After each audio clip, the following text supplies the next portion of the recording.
DI Khan वाक़े में शहीद जवान जो मड़ फौजी एजाज़ सां मिटी माव हवाले इलाइक़े में सोग।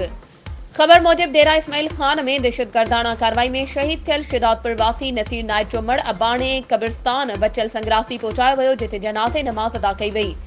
जनाज़े नमाज़ में फौजी अमलदार लेफ्टिनेंट कर्नल यासिर शिरकत कई। गॾोगॾु जवान जे वेझनि अज़ीज़नि तोड़े मक़ामी ॻोठाणनि वॾे अंग में शिरकत कई, जंहिं बाद फौजी एजाज़ सां मड़ मिटी माव हवाले कयो वियो। जवान जे शहीद थियण ते इलाइक़े में सोग ऐं वारसनि में कोहराम मची वियो। नौजवान 10 साल अॻु आर्मी ज्वाइन कई, 1.5 साल शादी कई, खेसि को बि औलाद नाहे। संदसि वालिद बि 11 साल अॻु फोत थी चुको, खेसि अहलकार जा 6 भाइर आहिनि। नौजवान पंहिंजी गुरबत मुफ़लिसी ऐं शौक़ मंझां पाक फौज ज्वाइन कई। वारसनि मूजिब नौजवान जी शहादत ते खेनि फ़ख्र आहे, जंहिं मुल्क जी हिफ़ाज़त कंदे ऐं दहशतगर्दनि सां महारो अटकाईंदे जामे शहादत नोश कई।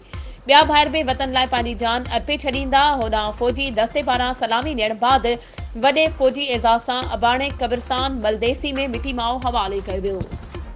वधीक ख़बरुनि ऐं अपडेट्स जे लाइ असांजे चैनल खे सब्सक्राइब कयो ऐं हा, बेल आइकन खे प्रेस करणु न विसारिजो, त जीअं असांजी हर नई अचण वारी वीडियो तव्हां ताईं पहुची